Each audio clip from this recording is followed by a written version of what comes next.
કાચા ચોખાને તળીને આટલી જો ટેસ્ટી રેસીપી બનતી હોય તો બાળકો બહારના પેકેટના નાસ્તા તો ભૂલી જ જશે.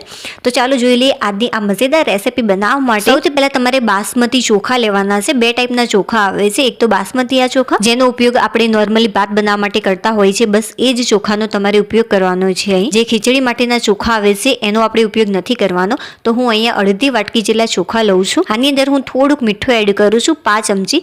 અડધી ચમચી કરતાં પણ ઓછું તમારે મીઠું એડ કરવું. ત્યાર પછી આની અંદર આપણે 1 ચમચી જેટલું પાણી એડ કરીશું. નોર્મલી આપણે જે ચમચીનો યુઝ કરતા હોઈએ છીએ ખાવા માટે, બસ એ જ ચમચી અહીંયા મેં લીધી છે. જો અડધી વાટકી જેટલા ચોખા હોય તો 1 ચમચી જેટલું પાણી ઇનફ છે, વધારે પાણી એડ નથી કરવાનું.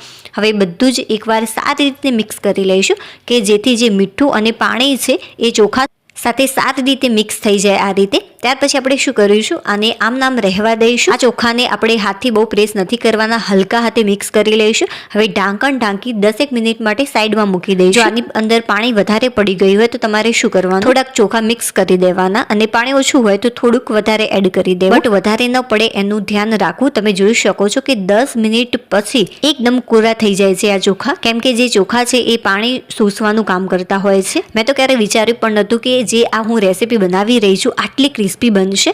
તેલ થોડું ગરમ થાય ત્યાર પછી આપણે સૌથી પહેલા સિંગદાણાને કોઈ પણ ગરણીની અંદર આ રીતે રાખીશું અને આને ફ્રાય કરી લઈશું. શરૂઆતમાં તમારે ગેસની જે ફ્લેમ છે એને મીડિયમ રાખવાની, બહુ જ ગરમ તેલ ન થયેલું હોવું જોઈએ. ત્યાર પછી આપણે શું કરીશું, આ રીતે સિંગદાણાને ફ્રાય કરી લઈશું. થોડો કલર ચેન્જ થાય ત્યાં સુધી તમે જોઈ શકો છો કે આનો કલર ચેન્જ થઈ ગયો છે. હવે આપણે આને એક પ્લેટની અંદર નીકાળી લઈશું. જ્યારે આપણે આની અંદર મસાલા એડ કરીશું ત્યારે જે આ તેલ છે એ બધું જ દૂર થઈ જશે. હવે આ રીતે થોડાક દાળિયા લઈશું, 1 ચમચી જેટલા. આને પણ મેં આ રીતે ફ્રાય કરી લીધા, થોડો કલર ચેન્જ થાય ત્યાં સુધી. અત્યારે જે ગેસની ફ્લેમ છે એકદમ મેં સ્લો કરી દીધી કે જેથી તેલ છે એ વધારે ગરમ ન થાય. જો વધારે પડતું ગરમ થઈ જશે તો જે દાળિયા છે એ બળી જશે. જ્યારે તમે સિંગદાણા અને દાળિયાને ફ્રાય કરો છો ત્યારે જે તેલ છે બહુ વધારે પડતું ગરમ ન થયેલું હોવું જોઈએ. બટ જ્યારે તમે ચોખા ફ્રાય કરો છો ત્યારે જે તેલ છે એ સારું એવું ગરમ થયેલું હોવું જોઈએ. જ્યારે આપણે ચોખા એડ કરીએ એના પહેલાં તમારે જે ગેસની ફ્લેમ છે ફાસ્ટ કરી દેવી અને તેલ સારું એવું ગરમ થાય ત્યાર પછી જ ચોખાને ફ્રાય કરવા. ગેસની ફ્લેમ ફાસ્ટ કરી અને થોડાક ચોખા આ રીતે ફ્રાય કર્યા કે જેથી ખબર પડે કે તેલ સારું એવું ગરમ થયું છે કે નહીં. તેલ સારું એવું ગરમ થઈ ગયું છે. મેં જે ગેસની ફ્લેમ છે ફાસ્ટ જ રાખી છે અને આ રીતે બધા જ ચોખા આની અંદર એડ કરીશું અને આ રીતે મિક્સ કરતા રહીશું. જે ફ્રેન્ડ્સ આ ચોખા છે ફક્ત અડધી મિનિટની અંદર ફ્રાય થઈ જતા હોય છે.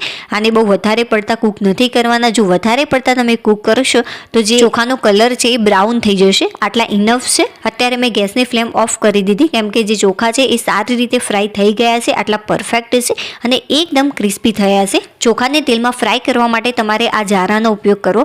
બટ જ્યારે તમે આને બહાર નીકાળો છો ત્યારે તમારે આ રીતની સ્ટીલના વાયરવાળી ગરણીનો ઉપયોગ કરવો. પ્લાસ્ટિકની ગરણીનો ઉપયોગ બિલકુલ ન કરવો. મેં સ્ટીલની ગરણી લીધી છે, તમે જોઈ શકો છો. આમ કરવાથી બધું જ જે તેલ છે એ દૂર થઈ જતું હોય છે. જે સિંગદાણા ને દાળી આપણે તળ્યા છે એની અંદર જ ચોખાને આપણે નીકાળી લઈશું. જે આ મીઠા લીમડાના પાન છે એને આપણે આ રીતે ફ્રાય કરી લઈશું. આ બંધ ગેસની અંદર જ થઈ જતા હોય છે.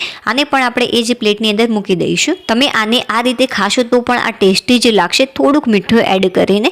બટ થોડાક મસાલા તમે એડ કરશો તો વધુ આ ચટપટું લાગશે. સિમ્પલ જ અત્યારે હું મસાલા એડ કરી રહી છું. સૌથી પહેલાં અહીંયા મેં લીધું છે કાશ્મીરી લાલ મરચું પાવડર, તો આપણે એ એડ કરીશું. થોડુંક ચપટી જેટલું મીઠું એડ કરવાનું છે, બહુ વધારે એડ નથી કરવાનું. ચપટી જેટલું અહીંયા મેં મીઠું એડ કર્યું છે અને થોડોક આમચૂર પાવડર એડ કરીશું. આમચૂર પાવડર ન હોય તો તમે આના વગર પણ બનાવી શકો છો. થોડી દળેલી ખાંડ એડ કરશો, આ વધુ ટેસ્ટી લાગશે. તમે ચાટ મસાલો પણ એડ કરી શકો છો. અત્યારે દળેલી ખાંડ અવેલેબલ નથી એટલા માટે હું એડ નથી કરતી. વિડીયો પસંદ આવે તો લાઈક કરી દેજો. બાય.